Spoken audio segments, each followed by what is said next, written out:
What's up, everybody? Good evening. Welcome into another YouTube live show. I am John Kurtz. Tonight, we've got anything and everything to react to. A Big 12 championship game that I wish I could say was great. It was not. It was a domination, a coronation of the Texas Longhorns.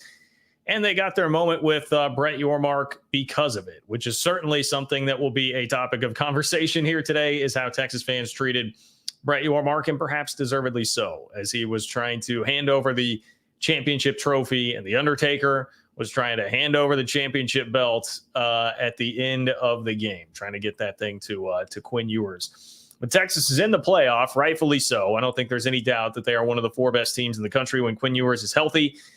And the question now becomes for all of us, are you rooting for Texas? Are you rooting for Texas in the college football playoff? We'll discuss. We've got all the Big 12 bowl matchups to break down. As a K-State fan, went on a little bit longer than I would have liked because the ACC was seemingly a mess. And we are going to talk about the ACC because Florida State gets left out of the college football playoff despite being a 13-0 unbeaten Power 5 conference champion. Unprecedented, obviously, for that to happen. And now you have to wonder, man. You have to wonder what is going to happen with the ACC, because to me, I know all the focus is on the Jordan Travis injury, and rightfully so. That clearly is a lot of what this is about.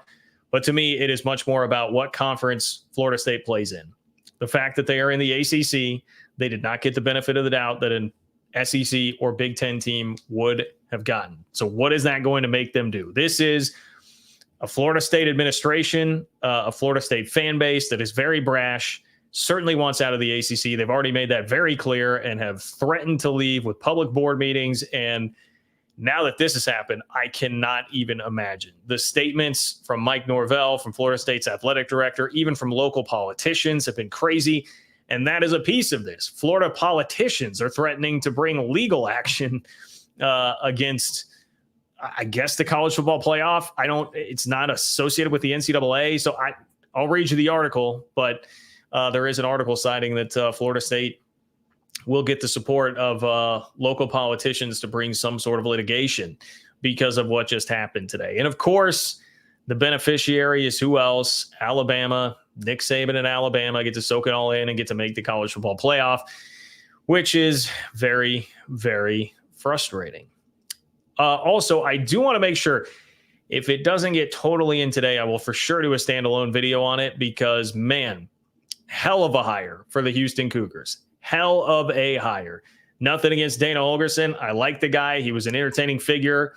I did enjoy him being in the Big 12, but this makes the Big 12 much tougher. The fact that Houston went out and got Willie Fritz hired as the head coach there. He has won everywhere he's been. He came within a quarter. I mean, I guess I shouldn't say that. He came within one game. They did not really play all that well against SMU. He came within one game of winning back-to-back league titles in the AAC and going to back-to-back New Year's Six games. He won the Cotton Bowl last year by beating USC with Tulane. Like, he is an unbelievable coach. So I definitely want to give Houston a lot of props for that. And you start talking about all the coaches that are in this conference now, man, it is going to be really tough. And there's a reason that everybody always wants to come raid the Big 12 for coaches, all the while saying that no good football is actually played here. So anyway, that's the docket for today. That's what's coming up today. Appreciate all of you guys that are hanging out with me here. I know we've got the Chiefs and Taylor Swift on Sunday Night Football. I will definitely be watching it recorded as soon as I get done here, but I appreciate you squeezing all of this in. If you are new here, this is how it works. You can be a part of the show tonight. Obviously, we've got the main chat, but there's almost 200 people in there. I will not be able to keep up with what's going on in the main chat. So if you want to be a part of the show tonight, click the $ below the chat box to submit a super chat. It will put a donation with your chat, pins it in a separate column for me, guarantees that it gets on the show. That is how you can make your voice heard, control the content on the show tonight, and support the work that I'm doing to bring you Big 12 content on a week in, week out basis. It is much, much, much appreciated, all of you guys who do that.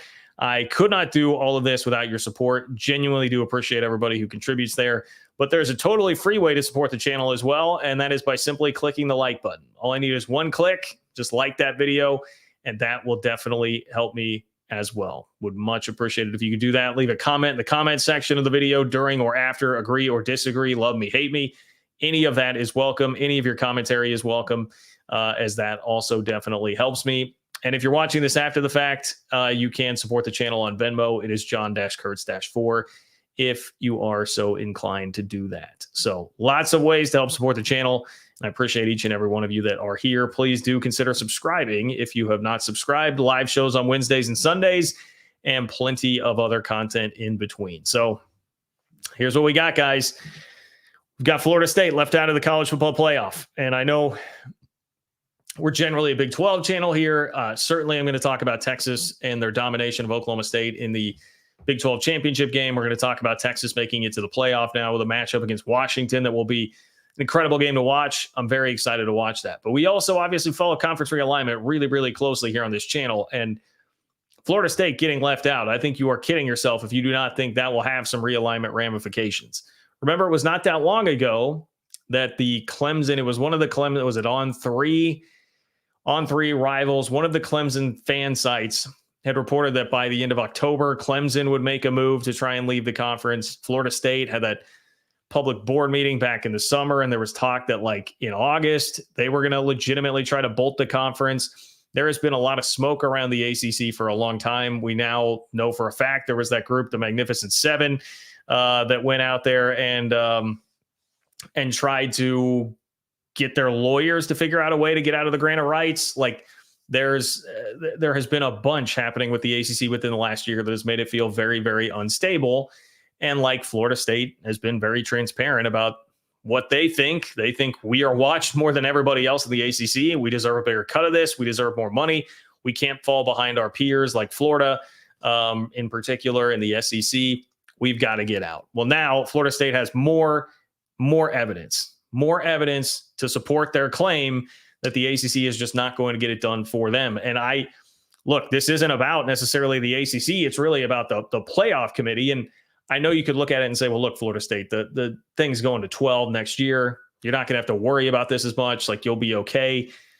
But they're already mad. They're looking for excuses to make brash decisions. And they've already been very brash in every step of the way throughout this entire process. They are absolutely wanting to do something big and get out of here. And this is the type of thing that will just, I mean, they're incensed, as they should be. They absolutely should be. You know, I felt horrible, absolutely horrible for the shot that they got on ESPN of their reaction, you know, having to watch those guys find out that it's not going to be them and that it's Alabama that's getting in ahead of them. I mean, it's awful. It's awful. So let's break down the case for Florida State here first. And Juan, you are a freaking rock star, man. I see that. I thank you so much for that. I promise as soon as I get out of this topic, we're going to talk a lot about Houston. Houston just moved up to second in the show. They just jumped Texas because of Juan.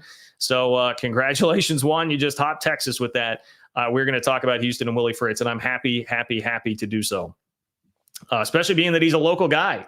He went to Shawnee Mission Northwest High School. I live very close to Shawnee Mission West now, where I moved. So right in Willie Fritz's old stomping grounds. But okay, look, Florida State, man, they're an unbeaten conference champion.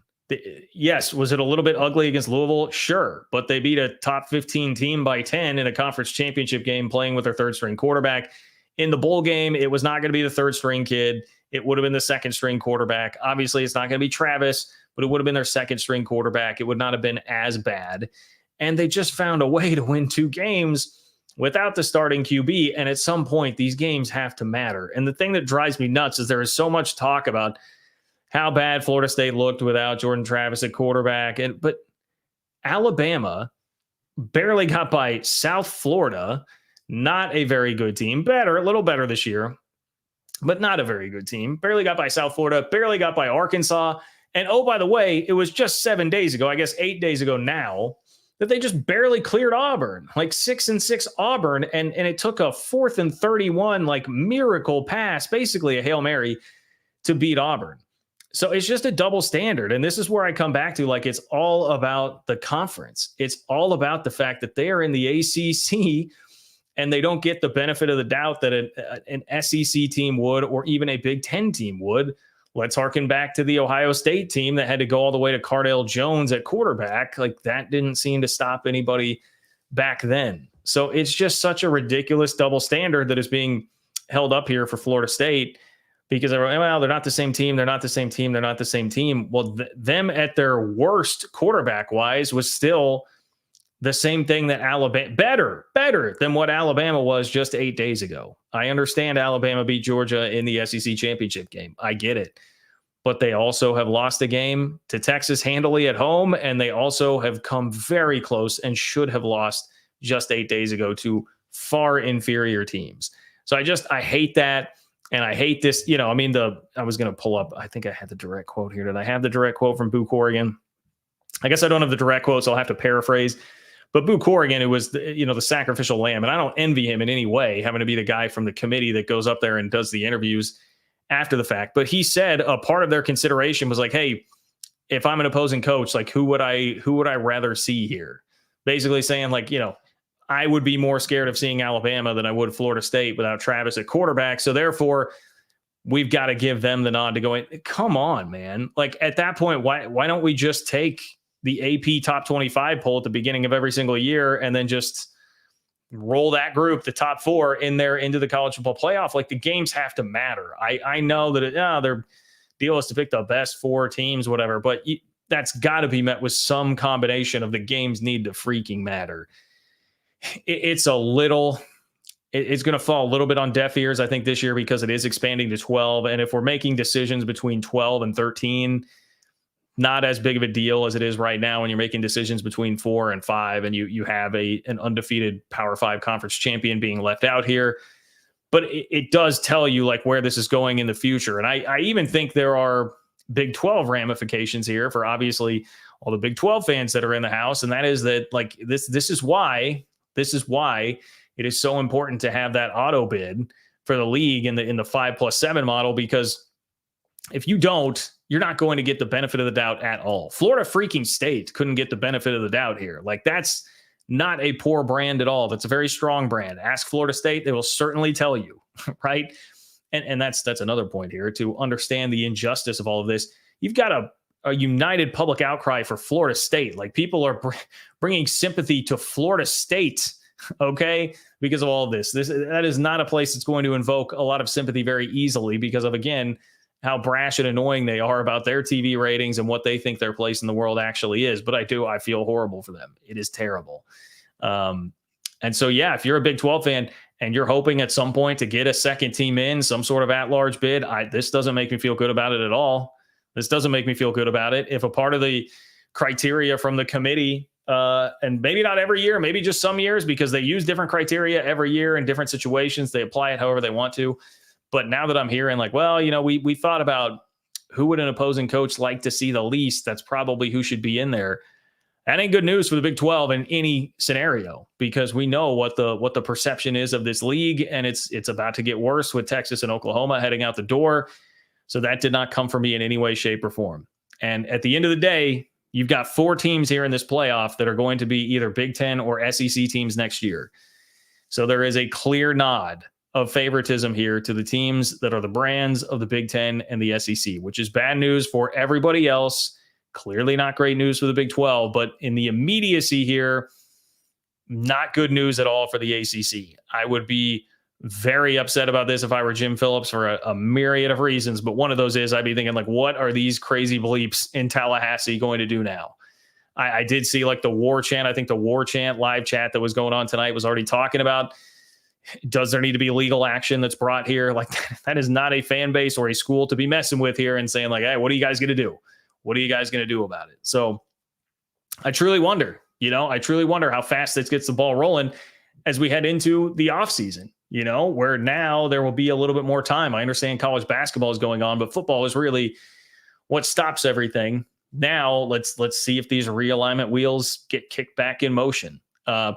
Another sign of the times, if you guys needed another sign of the times, and the fact that this could be something that significantly triggers another wave of realignment, or Florida State at least trying something, trying to pull something here.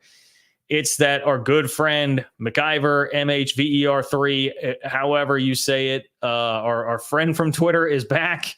He was back with more rumors. Again, I always say with him, I think it's very entertaining. I don't know how much truth there is to everything that's out there, so I say take it with a grain of salt. I certainly took what I saw today with a grain of salt, but it was, ACC teams have already contacted the Big 12 because they're worried about the smoke that's happening now. And, it was basically everybody except Clemson and Florida State and North Carolina in that league contacting the Big 12, being alarmed about what's going on. So once again, grain of salt, all that. But the fact that we have MHVER3 back in the mix, that means the realignment seems to be coming around the corner, coming around the bend. And this is sounding the alarm bells for it. So there was already a bunch of smoke. The season distracted everybody. Florida State, who has been the loudest of all, was very distracted by the season because they were having such an awesome year. And they felt like this is going to be the time we're going to get in the college football playoff. That is, everything gets put on hold for that. Now, not only is that off the table, not on hold anymore, they are incensed. They are incensed by what happened today, and they should be, because it is an injustice to the rest of the college football world. And it just is, Greg Sankey, I've got to read this Greg Sankey quote where he's out there saying it's like Sesame Street. One of these things is not like the others, in defending his league. No, I'm sorry, man. The SEC had a terrible record in non-conference games this year. Their best non-conference win for the league was Louisville, which is the same team that Florida State just beat in the conference championship game with its third-string quarterback. This was a very average year for the SEC, and it was a year in which the SEC needed to be treated like an average league, which it was, and it was not. The committee did not do that. That's why on Twitter, I took some crap for it. It was a pretty gutless decision, I would say, from the playoff committee. Like, what is easier? And I got pushback like, oh no, it takes a lot of guts to leave out an unbeaten conference champion. No, what is there anything easier as the playoff selection committee than just rolling Alabama into the field? There's nothing easier than just printing Alabama's name into the field and saying, hey, have at it, go for it. That's a very easy thing to do. The real thing that would have taken guts would have been to say, hey, I know how valuable the SEC is to this. I know how powerful Greg Sankey is. I know all of these different things, but I can't let the reputation of the last 20 years of SEC football color what was a very average year for the league this year. You're getting left out. I'm sorry. We're going to treat you like any other conference. Sans maybe the Big Ten. Maybe the Big Ten would have gotten the exact same treatment. Probably not quite as much inclination to do it, but there would still have been plenty. And instead, we bring in the SEC squad. And at the end of the day, you've got two SEC teams next year, two Big Ten teams next year that are going to be playing for this thing. And that is, it's just emblematic of where things are at. I guess you probably didn't really need this reminder to know that's how it worked, and that's how the committee was going to operate, and that it would never be good for any of the other two leagues, other two Power 5 leagues, and then obviously everybody else. But this really, really drives the point home, because if Florida State can't get the benefit of the doubt here, nobody else in the ACC, Big 12, or Pac-2 is ever going to get that here in this sort of scenario. So it's not good. Now, a lot of questions remain with that whole Florida State saga. They've talked about both Big 10 and SEC as far as where they would potentially be headed. First of all, they've got to figure out the grant of rights thing and how they would even get out. Is there a way that everybody can get together and disband the thing? I mean, we're just kind of back to the same conversations that we were having during the summer when all of this really started for Florida State. But this has gone to me from like a back burner, like something that you knew you'd probably be paying a little bit of attention to in the offseason. It's gone from the back burner to the medium to front burner right now. I'll be very interested to see how much Florida State really cares about the bowl game. It is Georgia, so theoretically there's something to prove there. But, I mean, is there really? Like, if you win the game, the SEC apologists will just be, well, it's Georgia. They just played 2 championship games. They don't care about just a New Year's Six game. It doesn't matter. That narrative will get pushed out there very quickly, and we are going to a 12-team playoff. So that's a part of it too, with like Florida State making a brash move and a brash decision. Like, they don't really have a counter at this point to get back at anybody, because the playoffs moving to 12, and even if they go beat Georgia, it's not going to do them a whole heck of a lot of good. So they're kind of just stuck. And when you feel stuck and like you got to do something, and you've got a lot of money and movers and shakers around there like Florida State does, that's how you get pushed to this point. So it's just it is certainly an opinion. I guess it's fair to say opinion that I think we are probably going to be moving to a little something here. But I am certainly not the only one that is saying that or speculating about it like immediately everybody went to that the second that we saw Florida State getting left out there. So I feel for you, Seminoles. I do. And I understand if you were saying now that's the last straw, we got to get out of here. I actually do understand it. And it sucks for the ACC. It sucks for everybody else, but I get it. I'd be looking at it right now like, hey, man, we got to do something. The money is going to be behind. And now we know the perception and ever trying to get the benefit of the doubt and anything. We're going to be behind on that too. So this is the time that I would expect Florida State starts to really, really, really plot something. But anyway, we'll hop into some of your super chats now. We can certainly talk more about that as the show rolls along here. And stay subscribed to the channel. I'll hit you with whatever updates start coming across about that. Oh, I did mention I was going to read the story about the potential litigation coming. So I promise, Juan, I promise, your incredibly generous gift. I'm getting to it in just a moment. Florida lawmakers already have an appetite to propose state legislation to protest Florida State not making the college football playoff. A source close to lawmakers told Front Office Sports. So yes, credit Front Office Sports for this story. On Sunday, the college football playoff made the controversial decision to award Alabama the fourth slot in the postseason instead of the undefeated Seminoles. Decision presumably made. Okay. But some lawmakers don't appear to be accepting this explanation. It's unclear what direction a bill could take, but legislators are currently discussing multiple options, the source said. At least 3 government officials in Florida have commented publicly so far, criticizing the college football playoff selection process. Here's Ron DeSantis. I didn't realize this until I read the article. The governor of Florida weighed in, Ron DeSantis. Quote, what we learned today is that you can go undefeated and win your conference championship game, but the college football playoff committee will ignore these results, Florida Governor Ron DeSantis said. But the more incendiary comments came from former Florida State and Philadelphia Eagles player Corey Simon, who's now a Florida State senator. So you can understand why he would be very upset about this. He took his comments a step further, issuing an accusation of corruption at the college football playoff. He called for a lawsuit relating to the decision. Here's what he said on Twitter. Quote, the corruption of college football rears its ugly head again. ESPN and Disney have a vested interest in the SEC participating in the college football playoff. Lawsuits should be filed tomorrow. Tomorrow, people. Florida State, is going to be reacting. I'm sure they're on the horn with everybody. We could get a lawsuit filed tomorrow. Strap it in. The controversy comes less than a decade after they make this point. Controversy comes less than a decade after the University of Central Florida was left out of the inaugural 14 playoff in 2017, despite going undefeated. The team awarded itself a national championship trophy anyway, endorsed by then Florida Governor Rick Scott. I'd forgotten that was governor endorsed.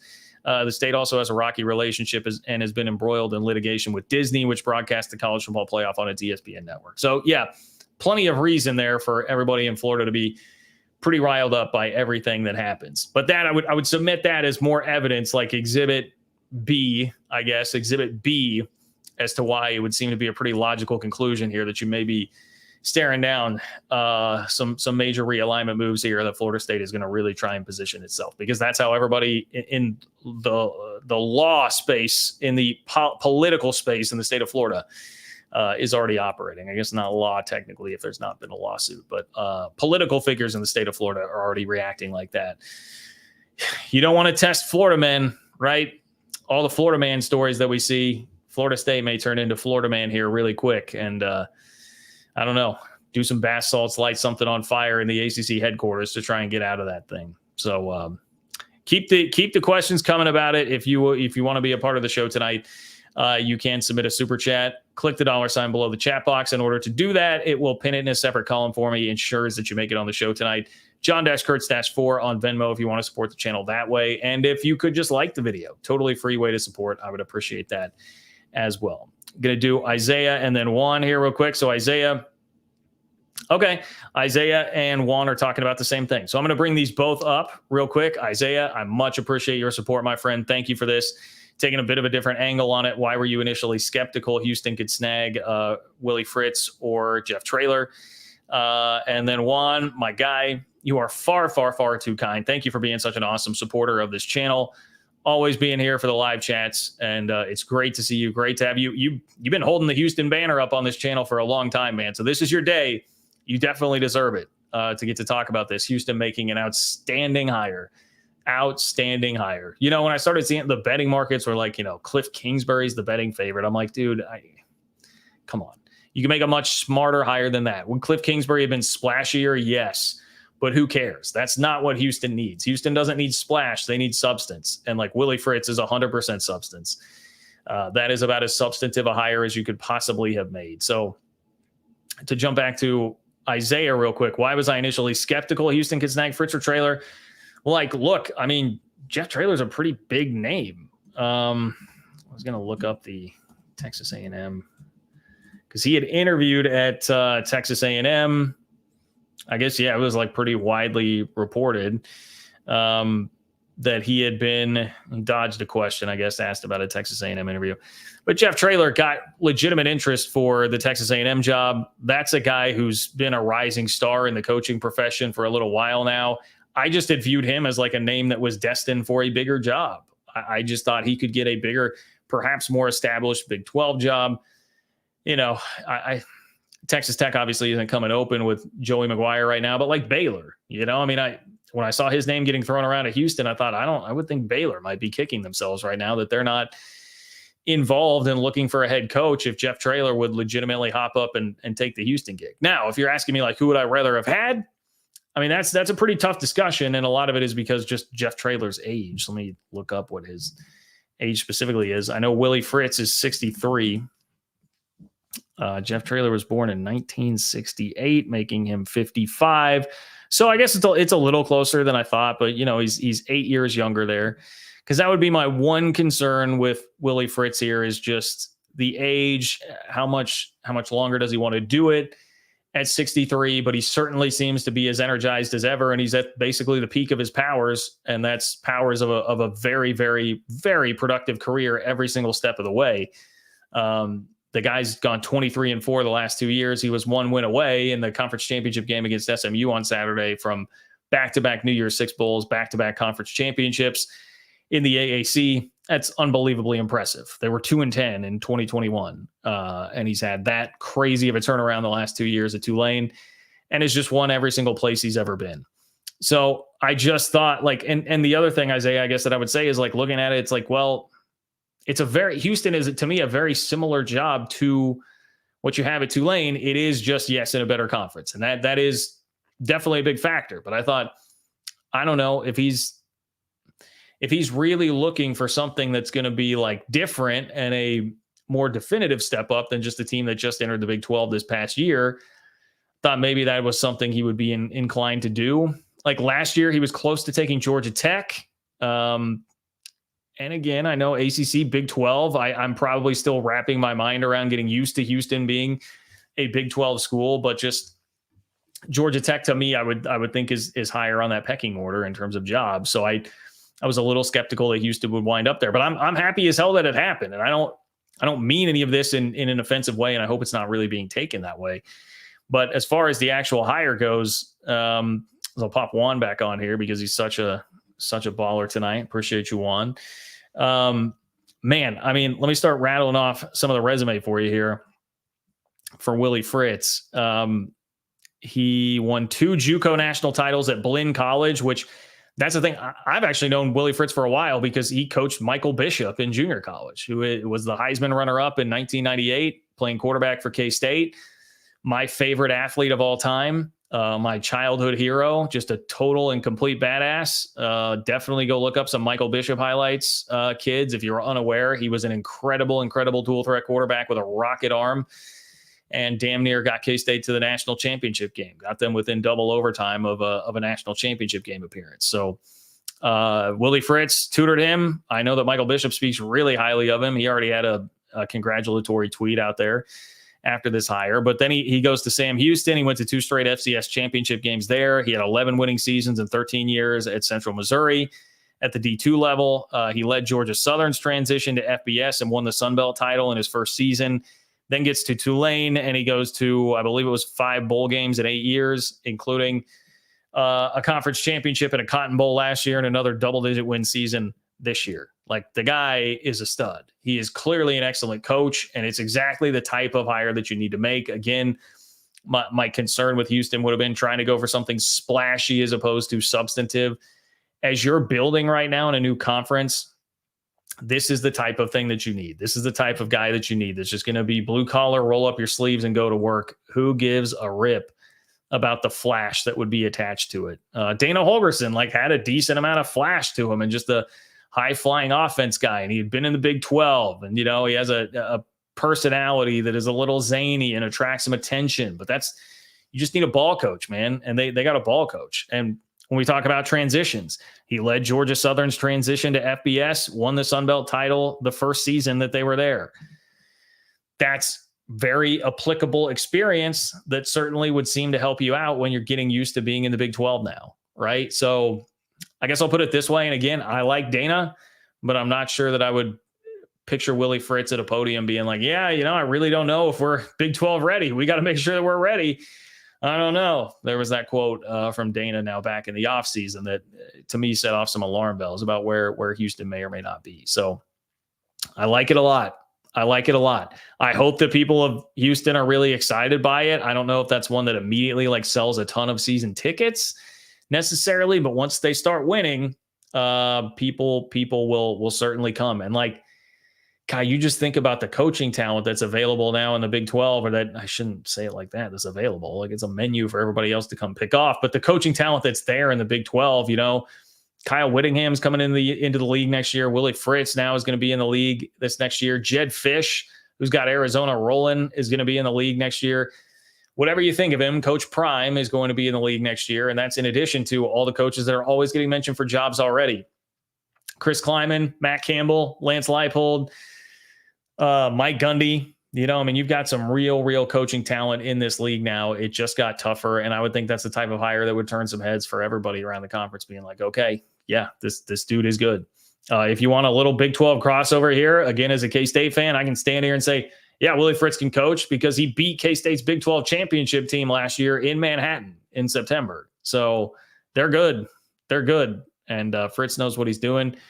Kansas City guy, once again, Shawnee Mission Northwest graduate. He went to Pitt State in the state of Kansas too to play there, and then I believe was a grad assistant as well. So he's got a lot of background around where I am from. So I have been fairly familiar with Willie Fritz for a very long time. He was somebody that was always getting brought up at Kansas too. I remember him being on the list that was being thrown around a lot at KU when they wound up hiring Lance Leipold.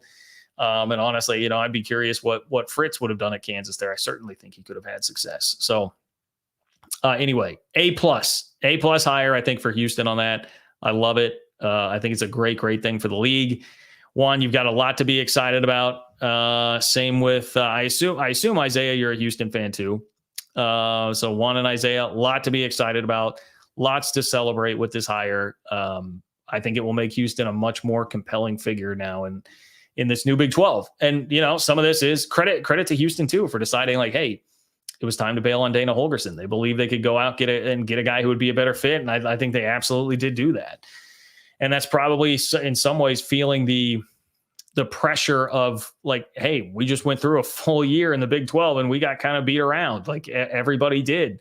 Even UCF, who was as confident as any coming into the league now, they got a dose of reality with what happened in that first year in the league. And it probably now is okay, we got to step up, boys. We've got to be real serious about this if we want to be a player in this league. And Willie Fritz is the type of hire that would make me think that they are going to be serious about it. I don't have the full contract details. I just see that Joseph Duarte from the Houston Chronicle wrote that Willie Fritz gets a 5-year deal.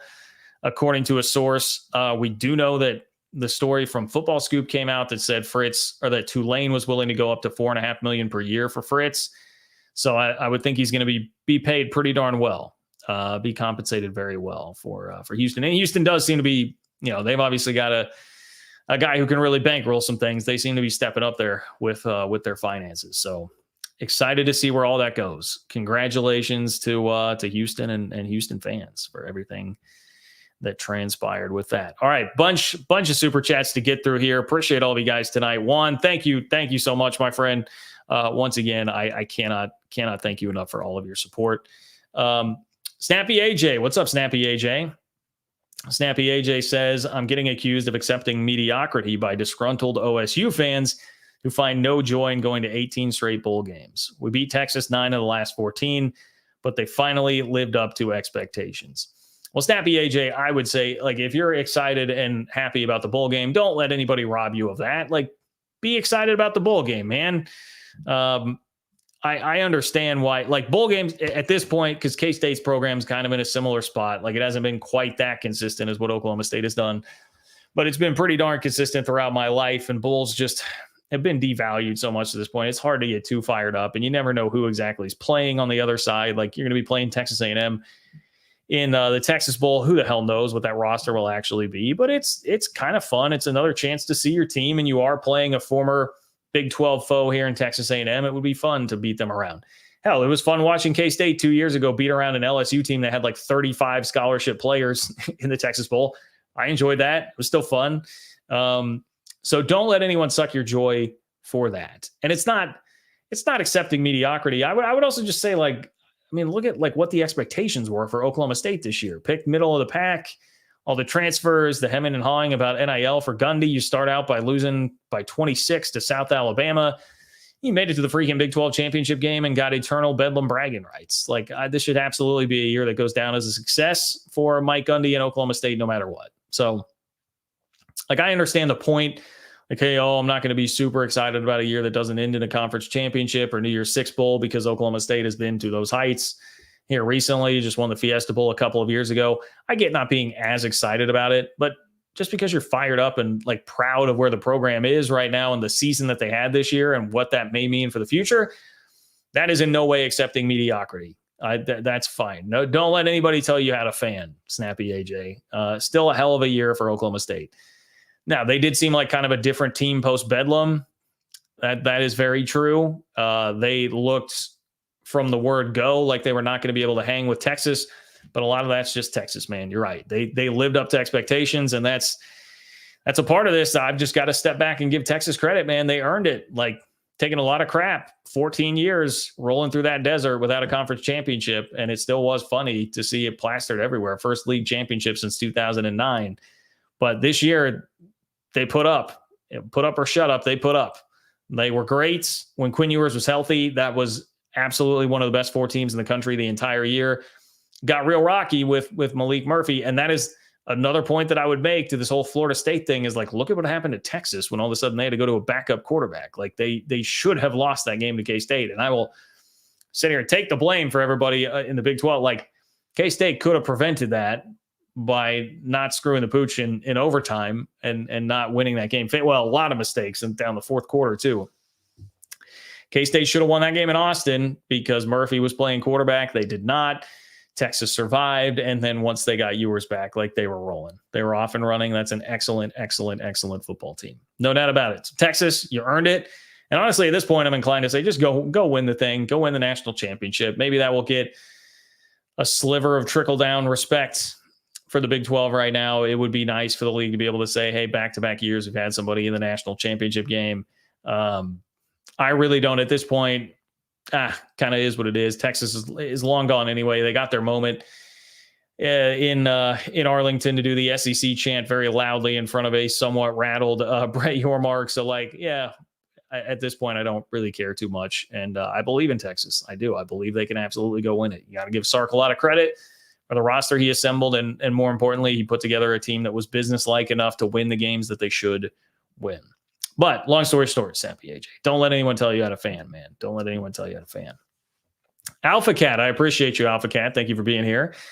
Alpha Cat says, if Georgia wins the SEC, do you think Florida State still gets left out against Texas? They had to have an SEC team, but Bama lost to Texas. That is an interesting one. I mean, so Texas was at 3. I think they probably do still get left out. I think at that point, then it becomes Georgia. It would have been what? Georgia, Michigan, Washington, Texas. Texas would have just been bumped down to 4. I think it seemed pretty clear to the committee that that's what they would have done. I guess maybe the case you could make is like it devalues Texas's Bama win a little bit. I still think they probably would have rolled with Texas ahead of Florida State there, just a guess. And I do get the point that you're making. They had to have an SEC team in. So if you're really conspiratorial and you want to go down that road, you would say, well, the SEC thing would have been on the line at that point. Texas is going to be an SEC team next year, but it didn't really matter. Like then they could have had the excuse to put Florida State in. Maybe so. I'm trying to give the committee a little bit more credit, and not that it was some real conspiratorial thing to just get an SEC team in. I'm going to try to be nice and do that for the committee, but I totally understand if you would be the other way and say, hey, it was really just about meeting that SEC quota of one, having to get an SEC team in there, and they did. So my quick take there on that, Alpha Cap, but it's a very good question, and I definitely appreciate your support of the channel tonight, my friend. Thank you for being here. Alan, what's up, Alan? I appreciate you being here. Alan says, John, wish the SEC had been left out and FSU in. Totally agreed. Might have to talk to my guy, Gene Taylor, K-State's athletic director, who is on the selection committee. I mean, only so much he can do, right? But kudos to K-State for the Pop-Tarts Bowl to play number 18 NC State. Excited if KU can get win number 9 against UNLV. What's your opinion of Jim Zabrowski as KU OC? Rock Chalk Jayhawk, Alan. Well, I appreciate you, Alan. Thank you for being here. And yes, I mean, look, I will say first and foremost, I think K-State or KU will have zero problems picking up win number 9 against UNLV. That's the nice thing about that. I know Kansas was disappointed. They made a big push for the Pop-Tarts Bowl. Didn't work out. Sounded like there was a little bit of a push, too, for the Texas Bowl. Didn't work out. They wind up in the Guaranteed Rate Bowl in Phoenix. But it is a cool – I mean, I've been to a couple of different bowl games, like 3 or 4 different bowl games for K-State in the Phoenix area before. I like it. It's a good area. They do it well. So it'll be a fun bowl game if you are going. And then it's a game Kansas should absolutely win. Now, I know Barry Odom, as former Mizzou coach, has done a good job at UNLV. Nothing against UNLV. But, like, Kansas, if they show up in any way at all, I think we'll be fine and win that game. And that's the type of program that's still in the stage right now where I think they will be pretty focused for a bowl game. So that's another piece of it, too. As far as Jim Zabrowski he's going to be co-OC. My understanding is Kansas is still looking to hire a play caller. They're just giving Zabrowski a little bit of a bump up.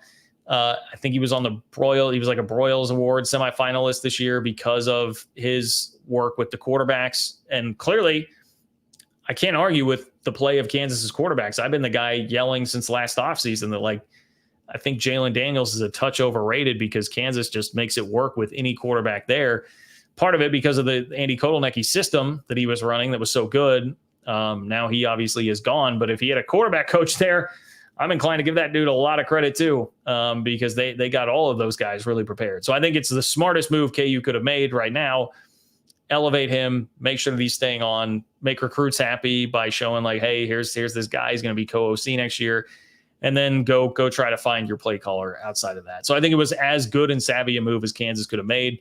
Look, the administration, the football staff, the administration all the way up to Jared Goff at Kansas right now is very sound. I think they're very sound. They're very smart in what they do. And that's, I mean, I don't like that. I would prefer that it was still the Jeff Long bumbling circus that was there for a while, but that's not it at all. So like Kansas knows what they're doing.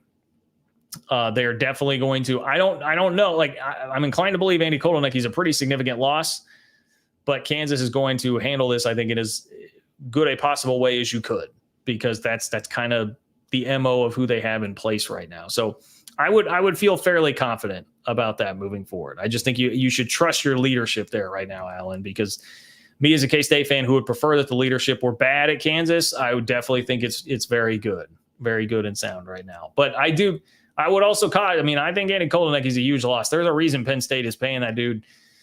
His contract starts at like $1.6 million, works its way up to $2 million. Like there's a reason that he's getting paid that way, and it's because he is really, really good. McMuffin, what's up, McMuffin? Thank you for being here, and thank you again, Alan, for your support. McMuffin says, "Hey John, hashtag Muffins against Texas." All right, McMuffin's still standing strong. Muffins against Texas. McMuffin apparently not rooting for Texas against Washington. I guess when the game starts, when the game kicks, I don't know if I'll be like outright rooting for them, but I kind of think Texas will win that game. Washington looked really good on Friday. I will give them that. They looked really good. They had not looked very good for the better part of like a month before that, but they looked really good against Oregon. I kind of think Texas may win that thing, man. Texas is motivated. They're pretty locked in right now, and they were punching in red zone opportunities against Oklahoma State. That's what I kept thinking. Like, hey, folks, if you're going to stay in the game here, you got to get the red zone stops. That's where Texas really struggles. That was not happening. Texas seemingly had the red zone issues figured out, and if they're doing that, mean, they're always moving the ball between the 20s. So they became a really, really tough force to stop. But McMuffin, I understand you want to hold strong with that. I am certainly not going to stop you, my friend. You can keep doing muffins against Texas until the cows come home. I'm here for that. Eddie, what's up, Eddie? Everybody, I tell you this all the time, but if you need a real estate agent in San Antonio, remember it is my guy, Eddie Lozano, San Antonio Real Estate. Call up Eddie Lozano. He says, John, I'm glad that we're going to the 12-team college football playoff. I think one or two teams from the Big 12 will make it into the college football playoff. Big 10, I just don't know how much better the USC, UCLA, Washington, and Oregon is going to make the Big 10 better. Oh, see, I think it'll make the Big 10 significantly better because, like, right now, I mean, we just watched, just a dreadful Big 10 championship game with Iowa and their offense. Oh, my God. Like, just, it's so bad. And Iowa's the team that gets to roll all the way to the Big 10 championship game every single year because of the Big 10 West. I think at least with those teams, we're going to eliminate some of that. I mean, I think Washington and Oregon obviously are very good. I think USC, UCLA may struggle a little bit. I'm a big Lincoln Riley guy, but admittedly, that foundation has been a bit rocked. I think he made a great defensive coordinator hire, getting the dude from UCLA. So we shall see. But I think Washington and Oregon alone are going to make the league definitely significantly stronger. I think it's possible that the Big 12 can get two teams into the playoff in a given year. But like I started the show saying, I think the problem, Eddie, is that we just saw a blatant example from the committee here today of just tilting so far in favor of the Big 10 and the SEC that it's alarming when you think about the opportunity for the Big 12 in the future to get multiple teams in the playoff there. That was one of the takeaways I certainly had from seeing that today, even though I already would have said that, but this absolutely reinforced it, hammered it home, and especially with Buch Oregon saying like, hey, we're thinking about, who the opposing coach would least like to play here. I just didn't like that at all. But I definitely agree on point number one, Eddie. I am glad that we're going to a 12-team playoff because it will get an automatic bid for the Big 12 every single year. That was really going to be a must for maintaining some relevancy here moving forward. Keeping that carrot out there, if you're talking about recruiting to Big 12 schools, you can at least now say like, hey, you come here, we'll compete for a conference championship. We win that thing, we're in the playoff. Like you're in the dance, you're going to be playing in the big deal, and everybody will be paying attention to it. So that was very important for the league to lock up. So I am happy that they are going to 12 teams for sure. Definitely happy for your support. As always, Eddie, I appreciate you, man. If you need a real estate agent in San Antonio, call up my guy, Eddie Lozano, San Antonio Real Estate. Thank you, sir, for all of your support here on the channel. I appreciate you, my friend. Casey Anthony got away with it. Coming back again. Casey Anthony got away with it. Thank you for the support. As an ACC fan, I would be happy to see Florida State leave. The arrogance of their fans in the athletic department overwhelm any benefit of the on-the-field performance. Also, Florida State should have lost to Clemson. Well, I'm not surprised at all that an ACC fan would think that because I'm not involved in the ACC ecosphere. I'm not very close to it, not particularly close to it, but even just being a college football guy on the internet, I see enough of it that I'm like, oof, boy, they make you raise an eyebrow. We've certainly got them around the Big 12 here. Texas, we all know how Texas has been to deal with for a long time. It seems like there are some real shades of Texas in Florida State with how they are acting right now in the ACC. So I totally get it. The problem is, if they leave, does that start the domino effect chain reaction? Like, I don't know that you get just Florida State leaving. I think Florida State leaving then causes like Clemson and North Carolina to be like, oh crap. Like, well, now we already had these other peers that we were going to be behind money wise. Well, now Florida State's running to get more money and they're going to get that $60 or $70 million check a year from the TV deal. And we're still going to sit here getting 30. Like, no, we can't do that. Like that's the problem, is that if one leaves and they figure out some way to do it, theoretically, everybody else would be looking at different ways to make it happen. Now, I know that the running joke out there and like maybe halfway serious is Florida State trying to find some outside funding. I guess the running joke is obviously Florida State going to link up with the Saudis or something. I don't know, man. I guess I don't put much past them. Maybe it would get to something that crazy. I think they'll try just about anything. And then once they do that, maybe that becomes the ticket for everybody else to join and be like, well, hey, Florida State's already doing it. We might as well follow suit. I think that's your worry if you're an ACC fan, is that they may just be the first domino to fall, not just that it would be losing them in a vacuum.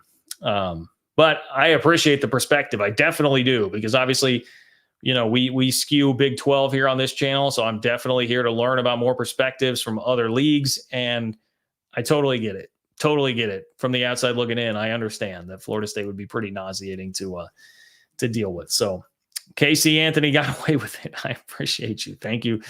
Thank you for being here. Arturo, what's up, Arturo? Thank you, man. Arturo says Florida State getting hosed will definitely push them and Clemson to bolt for one of the Power 2 conferences. And the committee just proved they are SEC Big Ten biased. Good thing there will be a 12-team format next year. Agreed across the board, man. I think you're very wise and sound in your observations there. It was just loud and clear. Like, oh, wait, hey, where's Washington going to be next year? Oh, yeah, the Big Ten. Texas is going to be in the SEC. Those two get the boost. Michigan's there, and then Alabama gets the ultimate boost up into the 4-team playoff. And that was the most glaring example of some SEC bias there, because we just throughout all of this, was there one word on ESPN with all the analysts and like SEC centric analysts and Big Ten centric analysts that they have up there? Booger McFarland was like the one guy, and shout out to him to give some pushback. But was there anybody else who said like one word about Alabama's game against Auburn or their game against Arkansas or their game against USF? There just never is, man. And even last year, they gave Saban that platform to just basically give like a stump speech. I think that may have been the night before, but they give Saban this total platform to just come on and be like, hey, you should put us in, even though last year was not a year that Alabama deserved to be in. They're always angling for that, man. Always angling for that. And it is definitely pretty nauseating. And yeah, I think everybody kind of understood the importance of the 12-team playoff before, but you definitely do now. If you didn't, you definitely understand the importance of a 12-team playoff. Got to make that happen, because otherwise you'd just be doing this over and over again. We don't need to, as Big 12 fans, we don't need to relive 2014 with the Baylor TCU thing, right? Baylor TCU Ohio State. We don't need to go through all of that again. And very, very easily, this was Florida State this time, very easily could have been a Big 12 school. I mean, hell, last year TCU, flirted with some of that a little bit too. So Arturo, I appreciate you. Thank you for being here. Great observation. I'm with you, my friend. We're in lockstep on this one. Pacific Northwest Ute. What's going on? Thank you for the support. Pacific Northwest Ute says Florida fake lawsuit. Popular people didn't invite FSU to the party. Not that they weren't deserving. Hashtag college football, hashtag corruption, hashtag political rhetoric. Yeah, I mean, that's kind of what it feels like, right? Florida State wasn't popular enough to get the invite to the party. And if there is a state that would be firing off crazy lawsuits because of college football, I mean, Florida is definitely at the top of that list. Florida is 110% at the top of that list. So I see where you're going with that, Pacific Northwest U. I assume PNW is Pacific Northwest U. Thank you for being here, Pacific Northwest U. All for getting some Utah flavor in here. Let's have some Utah fans start mixing it up in here. I'm with that. See you guys confident on Twitter as ever. Jay Strummer 1. What's up, Jay Strummer 1? Jay Strummer 1 says, back to buy you another beer because I know there isn't a Sooner, Red Raider, Aggie, or Yormark more bitter about the Horns win than John Kurtz. Expect to see you on ESPN someday and hook 'em. I'm really not. Like, that's the thing. I mean, a lot of this is shtick, right? Like what you see on Twitter generally is shtick. I lean into the stereotypes of what my opinions are, what you think. It's kind of, I did 10 years being a talk show host, right? You kind of turn your personality up to 10 with all of that stuff. I'm really not. By the end of the year, it's like it was just kind of undeniable. Like Texas was very, very good with Quinn Ewers as quarterback. And I got to see 14 years of Texas floundering. I mean, that was still pretty great on the way out. And it did not turn into Texas-Oklahoma as the championship game. I feel like the narrative didn't get way out of control about what the Big 12 was going to be next year, even with Texas having its success this year. So I really don't, I mean, I think the thing that's annoying with Texas fans is like, I guess I get why everybody's in the position that they're in, where we wind up arguing and stuff, but it does seem to be like an attitude from Texas fans of like, why you guys shouldn't hate us like this. It shouldn't be this strong of hate. Well, I mean, you did leave everybody for dead, and you can say whatever your reasons are and that you're deserving of more and whatever, but you went 14 years without winning the league. You won the league 4 times in 28 years, 4 times in 28 years.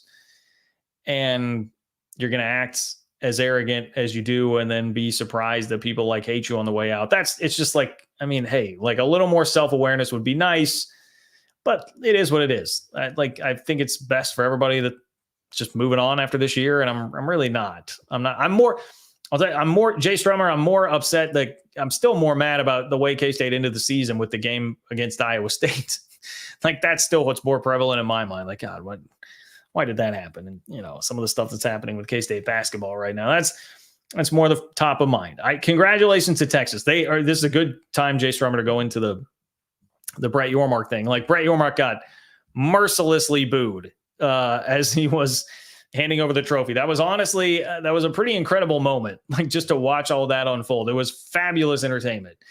And I would say that Yormark probably deserved it. Again, there is still a piece of me that's like, okay, Texas, like you got to understand what you did here and chill a little bit. But Yormark basically invited that moment by going wrestling heel, like entertainment sort of geared moment when he went to Lubbock and said, hey, you guys better take care of business when I'm going to be in Austin. He had to know at that point, like he's kind of just doing the play into the crowd. It was really like being like a wrestling heel, cutting a promo, right? You know, I only know a little bit about wrestling, but I know enough to say that, cutting a little promo there. And what happens if it doesn't work out? You're going to get it thrown back at you. You're going to get the crowd booing you. You were trying to elicit a reaction there. It worked.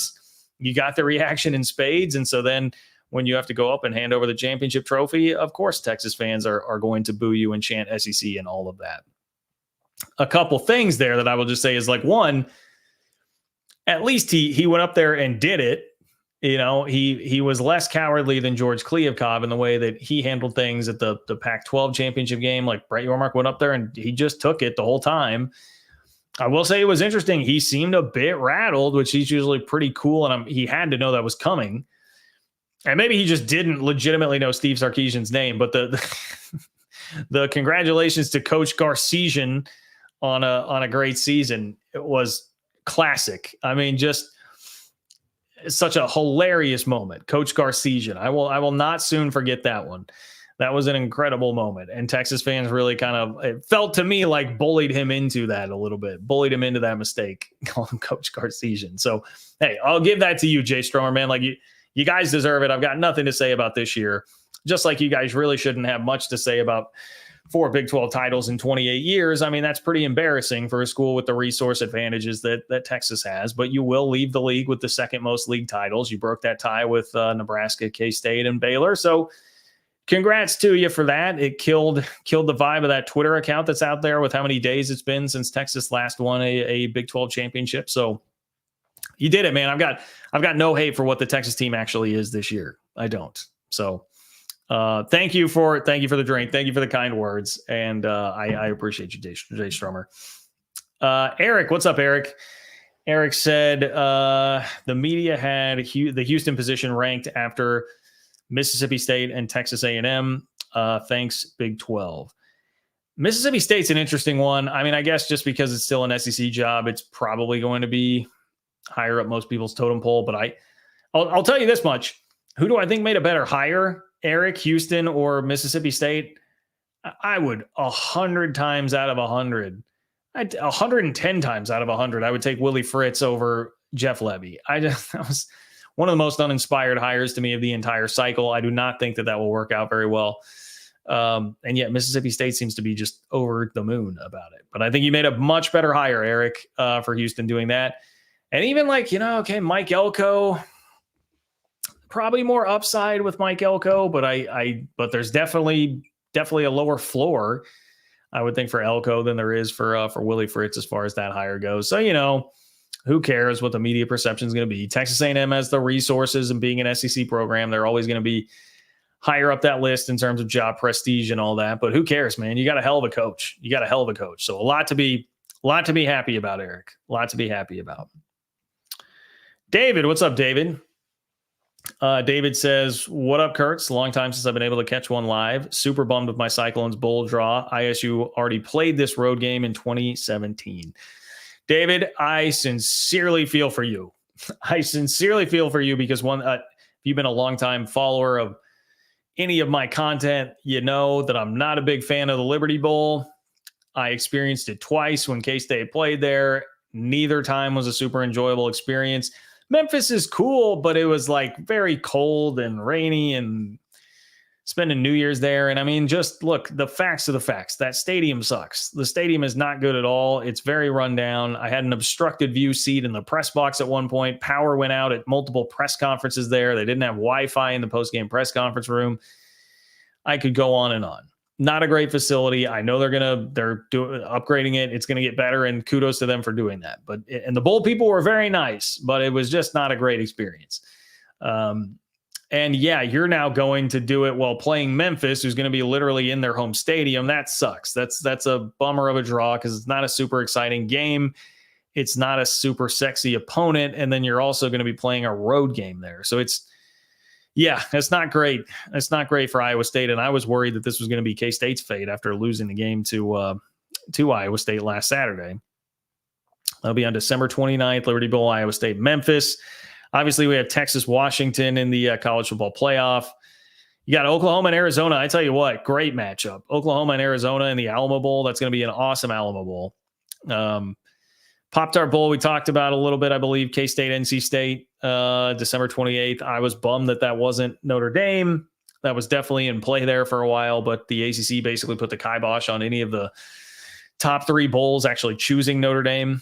So unfortunately, that didn't work out. West Virginia got swapped to the Duke's Mayo Bowl, where they'll take on North Carolina. That's a fun one.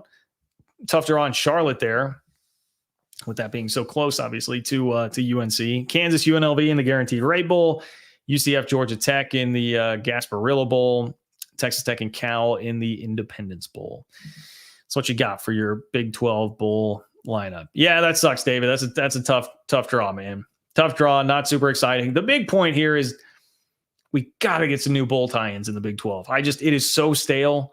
It is such a stale bowl lineup for the Big 12. They need to mix it up. They need to get some new games. That's better for everybody. That's not just better for the league and the schools in the league. That's better for the bowls when you get fans that are more excited about places they haven't been, opponents, conferences they haven't played as much. We got it. We're at Yormark. We need to get that refreshed, my man. We need to get that refreshed. But anyway, I appreciate you being here, David, and I feel your pain. If there's anybody that feels your pain, you come to me with like pain about having to play in the Liberty Bowl, I am your guy. I am your guy. I feel your pain on that. Browns and Beers. What's up, Browns and Beers? Browns and Beers says, if I can't see Neil Brown eat a Pop-Tart at midfield, I'm glad I can see him get a bucket full of mayonnaise dumped on his head. Good hire by Houston. Outside of Cincy, ASU, all newcomers have solid coaches. And even ASU, jury may still really be out there, and it's probably fair of me to say jury's still out on Scott Satterfield, but the early returns are not good at all. But it's a very good point that you make. Like everybody else right now, it looks like has a coach that's either got some real positive momentum rolling like Neil Brown, or is just a bona fide, like we know and think of them as being a very good coach. A lot of good coaches in the league, man. And yeah, look, Duke's Mayo Bowl, pretty cool. I honestly, with bowls these days, I do think there is some value to like if you're going to be in the bowl that has the extra attention because they're going to dump mayo on a coach, or because the Pop-Tart Bowl has an edible mascot. True story. They supposedly have an edible mascot, and someone's going to like take a bite out of this Pop-Tart mascot.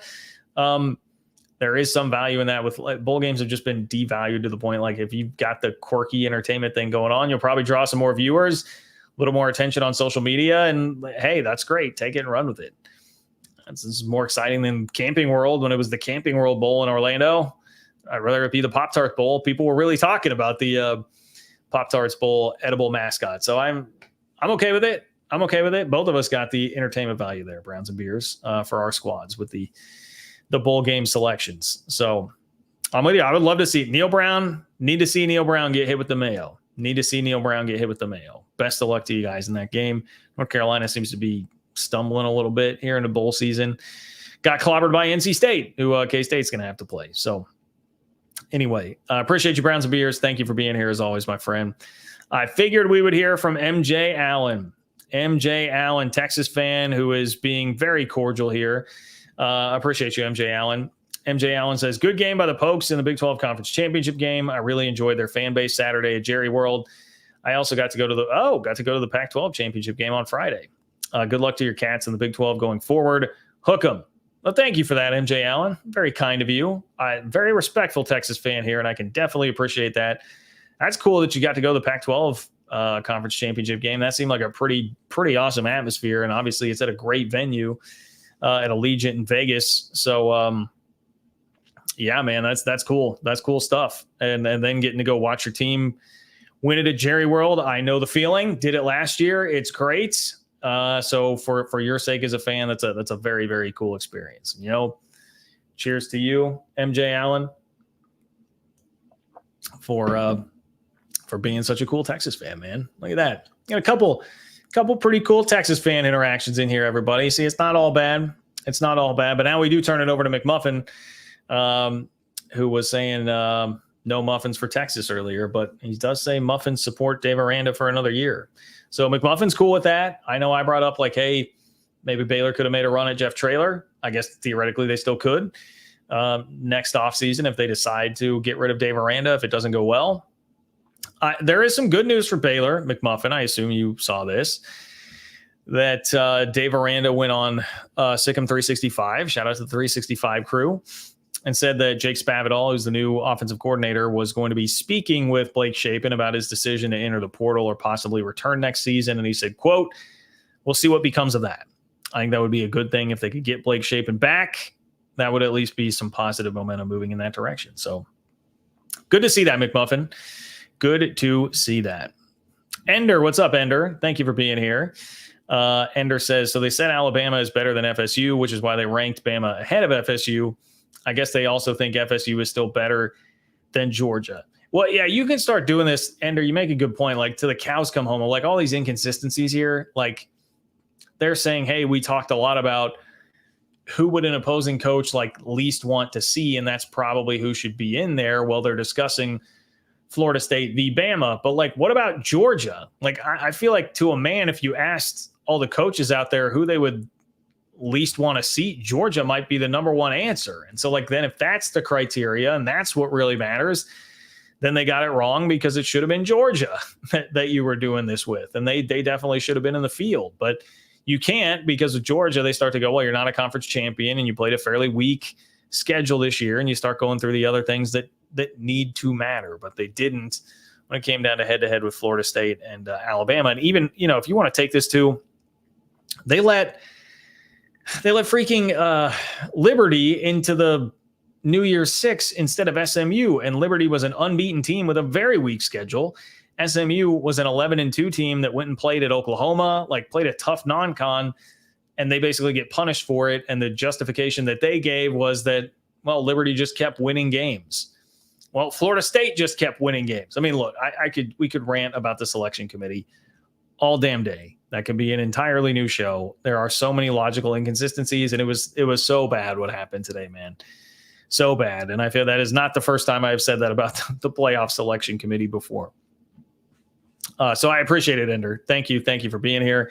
Connor, what's up, my guy Connor? Appreciate you, man. Connor says, I thought that if FSU could get more than 50% to leave, it wouldn't cost them. Duke, North Carolina, Louisville, Clemson, Miami, Georgia Tech, Virginia Tech, I could see leaving. Yeah, that has definitely been, I appreciate it, Connor.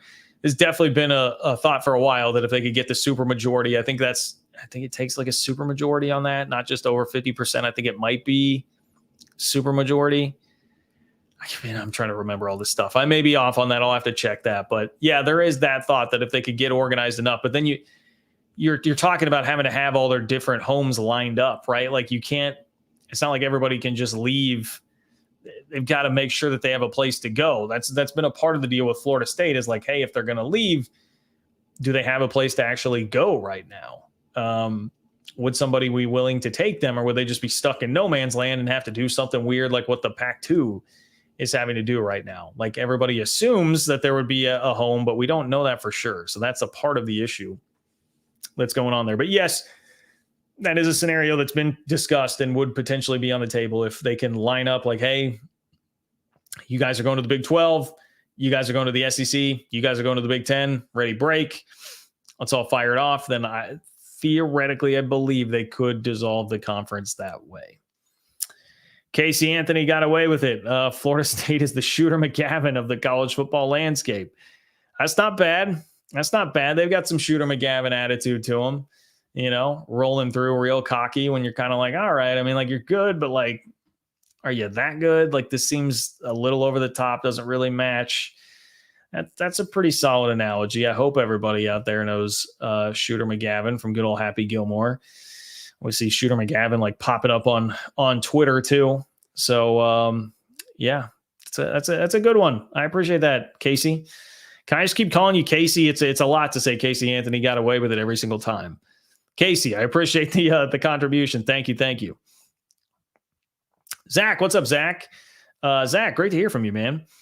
Zach says, John, the Big 12 Bearcats are undefeated in basketball. Hey, shout out to Cincy.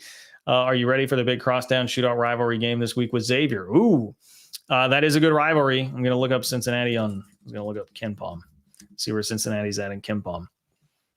My Hoops team is not playing very well right now at all.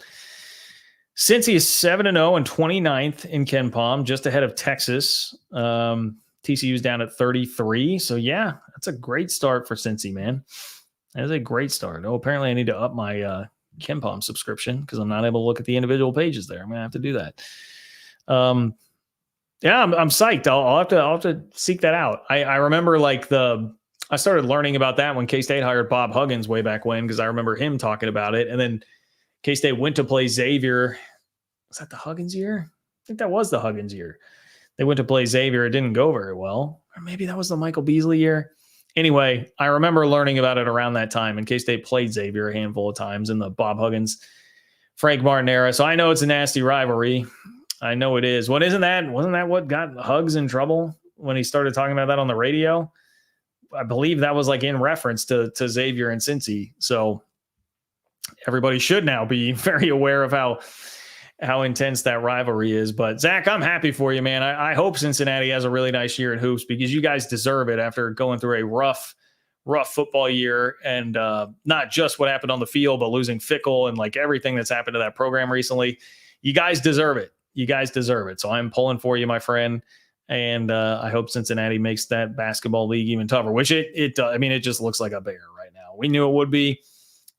BYU's played well. Oklahoma's played well. Cincinnati's played well. Like some of those suspects that we didn't think would be towards the top of the league now have had really nice non-con seasons. So, yeah, we'll see if my Cats have Villanova on Tuesday, who's weird resume, big wins and dumb losses. We'll see what happens, but that game is in Bramlage at least. So love a little Big 12 hoops talk, Zach. Thank you for that. Thank you.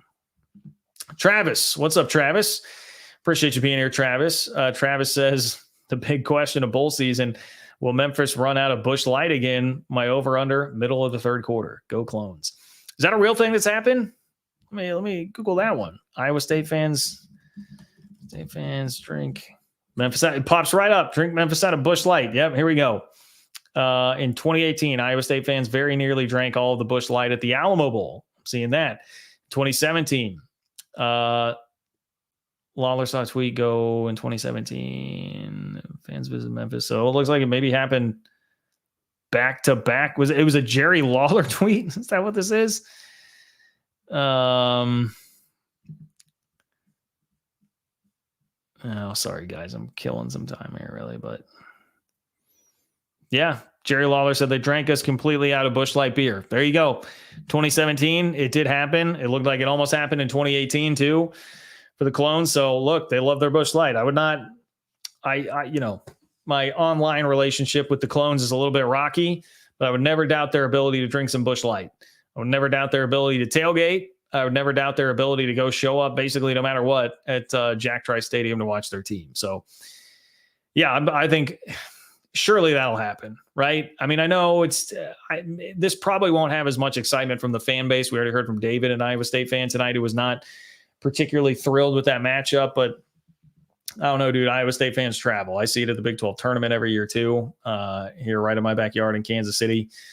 So I would say middle third. I think that's a good over under. I might still take the under. I guess I don't know if I'm going over. I would take maybe fourth quarter, like early fourth. early fourth quarter. Put me down for that. Whatever that means, if I'm going over or under, put me down for early fourth quarter, Travis. But if you're going, man, I hope you have a great time. I hope you have a great time. I didn't mean to dissuade you from going if you were going to go. It's still a bowl game. It's still fun. And keep in mind, like, I was working the 2 times that I was there. So that changes the experience a little bit. Our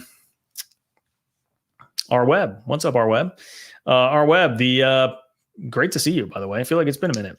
Our web says the PAC situation should open up some good bowls like Holiday and Las Vegas bowls. Yes, it should. And boy, would I kill for both of those. Like Vegas and San Diego, 2 awesome destinations, places that Big 12 teams have not been for a long time in bowl games. The Big 12 used to have the Holiday Bowl way back when.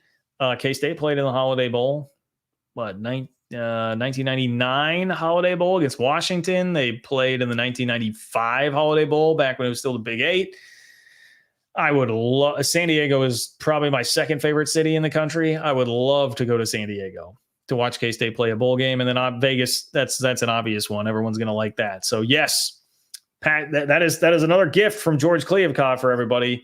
Could change up the bowl agreements for the league. And if that happens, I may write the guy a Christmas card. If you get to swap out the Liberty Bowl for the Holiday Bowl, whoo boy, hell yeah, bring it on.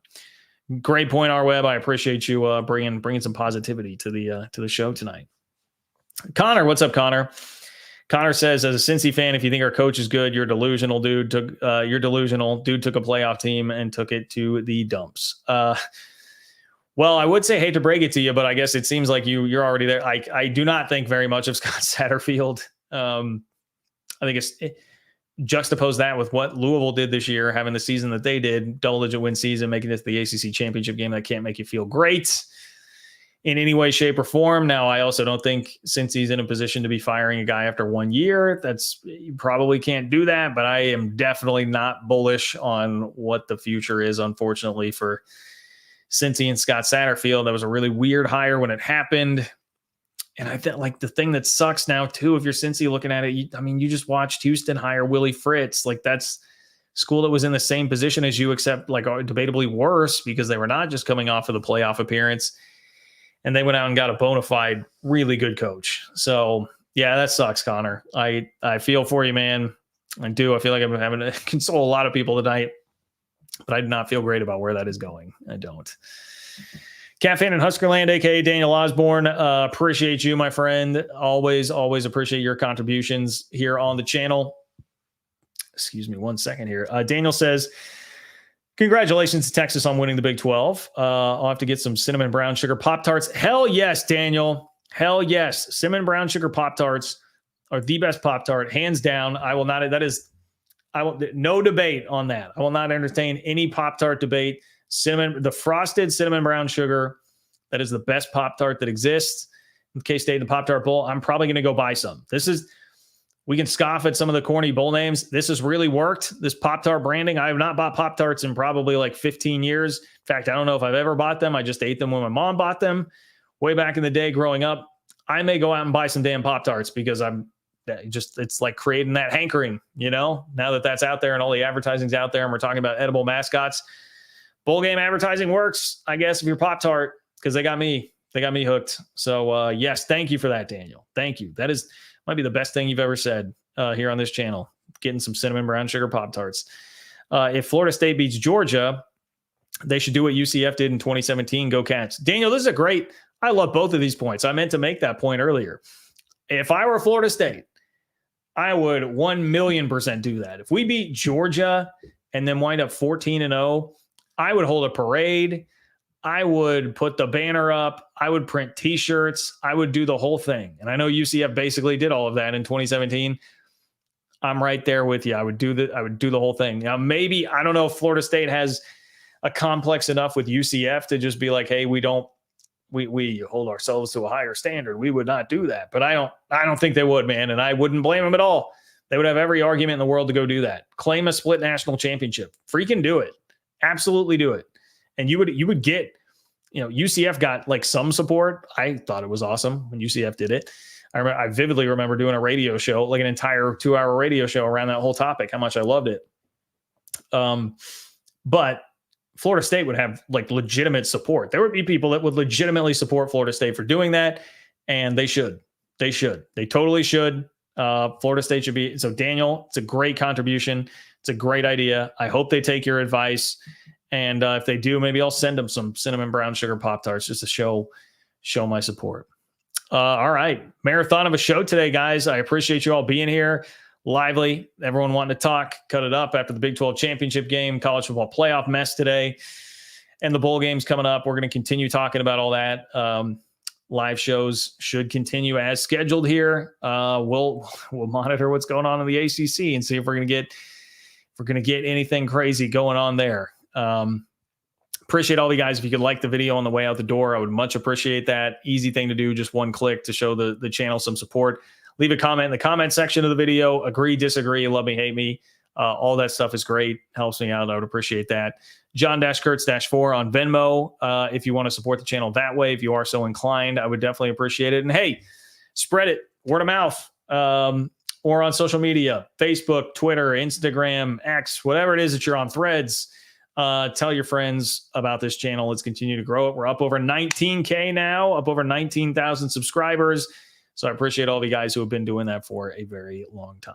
I'm going to go watch the Chiefs. I have no idea what the score is, no idea what's going on. I'm going to go watch the Chiefs and enjoy the rest of my Sunday night. I sincerely hope that you do as well. Take care, guys. I will talk to you all soon.